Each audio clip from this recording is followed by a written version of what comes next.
Welcome back to the Realty Funnels podcast. I'm your host, Kevin Cahill.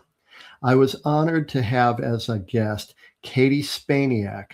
She is a top real estate agent and a real YouTube expert as well.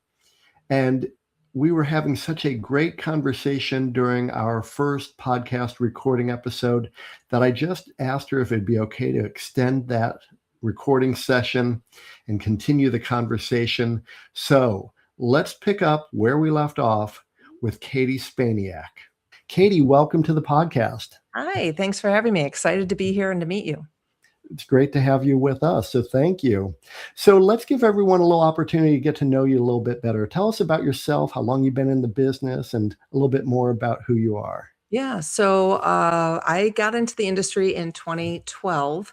I had just gone through a divorce and I needed to get a job. Figured out that I was going to have a career. Now, I did sell for a couple of years prior, way back in early 2000. And it's like, you know what? I'm going to go back into real estate. And so I was basically a stay-at-home mom, and I had to figure out how to sell real estate. And so I went from not making any money to actually having a sustainable life and making enough money to support my family. My first year, I sold 3 million in real estate, and then second year was 12 million. Then the third year was 24 million. And usually I'd average somewhere between like 20 and 50 million, depending on the team members that I had on my team. Yeah. If you don't mind, I'd love to talk a little bit about your YouTube channel, because your YouTube channel is really impressive. You're really crushing it, and you really have a seller focus on your YouTube channel.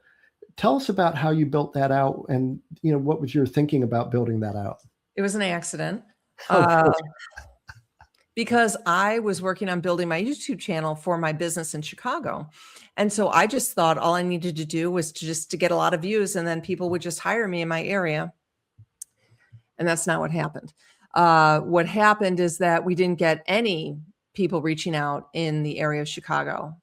And the reason why is YouTube is an amazing tool, but you have to be very, very specific, and you can only speak to one person. So you literally can only speak to a buyer or a seller. You cannot speak to a buyer and a seller. And it has to do with the way the algorithm works with YouTube and how it pushes you out and things like that. And so what was happening is I was getting some great traction. I mean, hundreds, millions of thousands of views, getting subscribers, but they were all for these national videos. So I was doing all this all over the country with all these great views and feeling like, hey, I got something here, but nobody in my local market knew that I was selling in that market. And somebody who's in California is not interested in hearing about the real estate market in Chicago. So then they don't watch, and then you get dinged, and it's a big, long process. So, I eventually decided I was going to do sellers, and we were doing some referrals. The referrals are a very, very long game. It's not an area that, like, I don't want people to be like, oh, I'm just going to do what Kati does, and then, I'm going to do all these referrals. The problem is that it's a full-time job. I didn't realize when I started, I was building a new business. So I completely went down a new revenue stream, and I've lost a lot of local business. A lot. Like, my business went from typically, like I said, I was 33 million. I only sold 13 million the year I started YouTube. And so the problem is that you don't realize it until you are so far into it that you're losing all this business because your mind is taken off the ball. So when I'm talking to people about YouTube now, I'm very clear that if you decide you want to do YouTube, you first have to decide if you want to work with buyers or sellers. And if you're working with sellers, it has to be in your local area. Like, I also have a channel, Palencia channel for where I live. It's only got 47 subscribers, but I get a lot of traction because I'm able to post that on the mom's page. So these people who I'm trying to target know me because they're seeing it. So they don't know my big channel. They only know my little channel. And so that is what you need to do if you want to continue to sell real estate, which I wanted to do, but it really hurts. So I don't recommend the referral game, the seller national focus channel, unless you have a lot of money And time. and time and time. Yeah, for sure. Uh, YouTube is a way of life. It And in is. order to really go in, you have to go all in, and you need to really think, is this going to be taking away from my core business, or is it going to be helping? If you're only working with sellers and you're doing a buyer focused channel, like move to this area, you're not working with sellers anymore. Your leads are going to be buyers. Are you okay with that? You know, Or do you have the bandwidth to also simultaneously be running another channel, which is only targeting that one avatar, which is a local seller? exactly.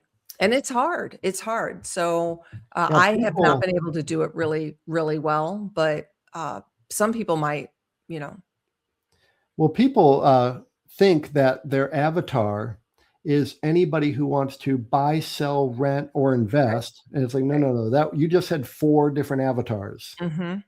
and Right, um, and then they say, anywhere within 15 minutes of. It's like, no, no, right. no. That's a bunch of different avatars. Yeah, So you really need to micro niche that YouTube channel you in do. in our space in real estate. If what you're Yes, trying to do is generate leads through a YouTube channel, what I love about YouTube is it's evergreen. it's It amazing. just sits there and Yeah, gets more momentum over time, it more and more does. views, and then Mhm. then the algorithm figures out who watched it already, and who is like that person, and let's feed this video For to that sure. same type of person. It could work very, very well, but you need to be really, really strategic about Yeah. it. Yeah, absolutely. Absolutely. It's not something to undertake lightly. And if you're going to do it part time, don't expect to get a ton of results.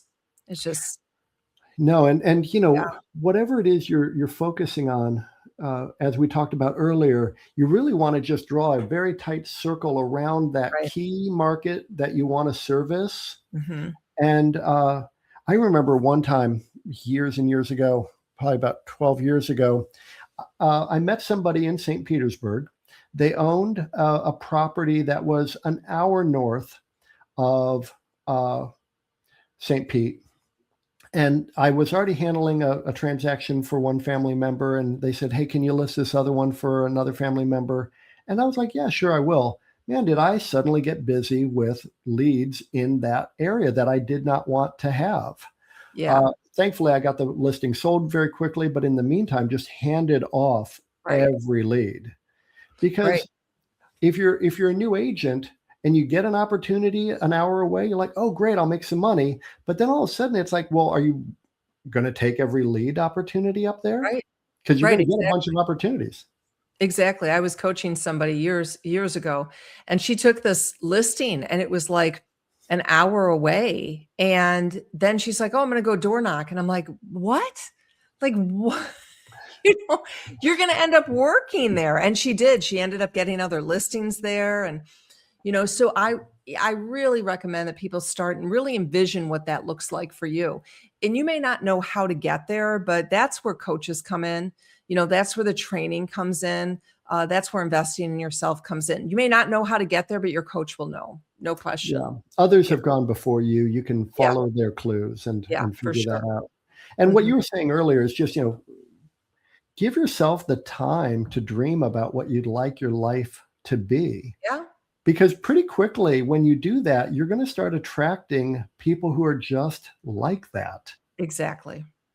When I was Exactly. in Cleveland, Ohio, my when I was in high school, I loved architecture. I was 16 when I first made my road trip from Akron, Ohio to Chicago. And I was 16. I had my paper route. I delivered my papers in the morning, had enough money for gas to drive all the way to Chicago. Then I get to downtown Chicago on a Saturday afternoon. And I was like, I don't want my car towed. I'm not getting out of my car. But I got to go around and see all these Richardsonian buildings and all these Sullivan and Frank Lloyd Wright out in Oak Mhm. Park, and I was like, "Oh, I'm in heaven," because I loved architecture. And so in Shaker Heights and Cleveland Heights, Ohio, where I focused my early career, I focused on historic homes. and all the architects. And so I would buy all the books or go to the library and find books on the famous architects who had built homes in Shaker Heights and Cleveland Heights. And when I would walk into a listing opportunity, I'd look around and I'd say, "Oh, this is a Hamilton, isn't it?" And they'd be like, "Oh, how did you know that?" Right. I say, Exactly. "Well, it's got the octagonal entryway, and all the Mhm. Hamilton homes always have octagonal entryways." Boom, got the listing. Right. Because I loved architecture, I started attracting all the clients who loved their Exactly. architecture. So Exactly. It's continuing to just go deep. Like, you just can't go too far in owning that knowledge. If it's a community, you can't go too deep in owning your subdivision where you know the people, you know the association, you know the people who work there. I mean, like, you just the deeper you go, the stronger it's going to be. So it's you're going after that target. You're not going after all these other things that are taking up your time and attention. I'm a bit of a maps guy. Like if Mhm. Lisa and I are in a museum and there's a map on the wall and it's a historic map of an area, I'll look at that map and she's like, "Please just take a photo." But I love maps. And so when somebody would call me up and they would say, "Hey, we're thinking about selling our home and you were referred to us by our neighbor." Mhm. "Oh, who's the neighbor?" "Oh, yeah, I remember their home." So are you across the street?" "Oh, okay. So you're in the red brick across." They're like, "How Right. do you know that?" Exactly. Exactly. So in my town in Chicago, I would say, and this is something somebody said, a coach said this to me once, because I grew up in the town. He's like, "Well, how many homes have you been in here in the town?" And I was like, "Well, I don't know." He goes, "Well, I mean, growing up, and you go to at least 5 homes a week. You've been doing this for a certain number of years, and you've been in all these homes from when you were growing up."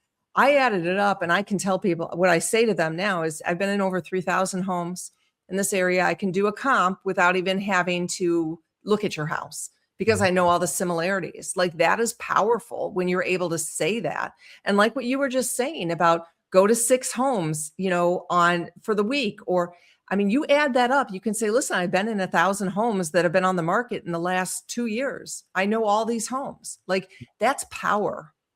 Lisa and I would often be working with a buyer, and we'd walk into a home and we'd look around because those count. If you're out previewing homes or if Exactly. you're out with a buyer client, Exactly. they all count as previewing homes. And we'd walk in, and Lisa and I would look at each other, and we would ask the buyer, "So, what do you think of this home?" And they're like, "Oh, I love it." "Okay, let me tell you, this is priced to fly off the market." Right. They're like, "You didn't say that the last 4 houses. They weren't priced right. Correct. This one is, how do you know?"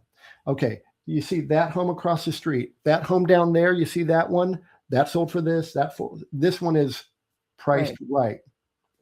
And then they're like, "Well, we don't know. We're gonna think about it. It's not gonna last." Right. Call us the next morning. "Hey, we're thinking about making an offer." "Let me call the agent." "Sorry, they accepted an offer last night." Crap.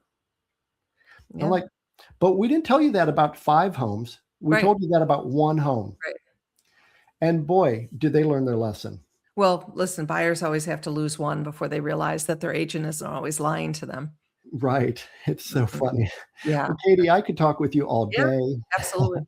I We want to can do give it. everyone an opportunity to connect with you directly. So, what's your best email address? Yeah, it's Katie, Kati at Terra Lux Homes, TerraLuxHomes.com. Just reach out to me if you're interested in talking or you have a question or whatever. I'm happy to help And if advise. somebody wanted to give you a call, Yeah, I'd say text is probably a little better than calling 847-318-3431. Just shoot me a text and I'll try and get back to you for sure. and we want to let people know to check out your really cool YouTube channel as Yeah. well. Yeah, so you're gonna go to Watch Katie. There's no E on the end of Katie, so it's watch, KATI.com. That'll take you to my YouTube channel, or you can just actually, I'll tell you, if you go to YouTube and you type in "sell your home," you're gonna see I hit probably that very first spot. So Just by that's simply going to YouTube. go to YouTube and just type in "sell your home." If you go to Google, you type "sell your home" and you go to videos, my videos are usually up top too. That's a real achievement. Yeah, Congratulations on thank doing you. that. Thank you. Well, this has been an absolute pleasure. Katie Spaniak, Yeah, just an absolute joy to talk with you. And I hope that people will reach out to you and just take advantage of your knowledge and all the different ways in which I just know you can help them. I know that there are many different ways where an agent could become in closer proximity with Mhm. you. So if if you gel with Katie, definitely just reach out to her and connect. Katie, Yeah. thank you so much for being on Thank the you. Realty Funnels podcast. Yeah, I'm so glad we got to meet. Thanks for having me. Thank you.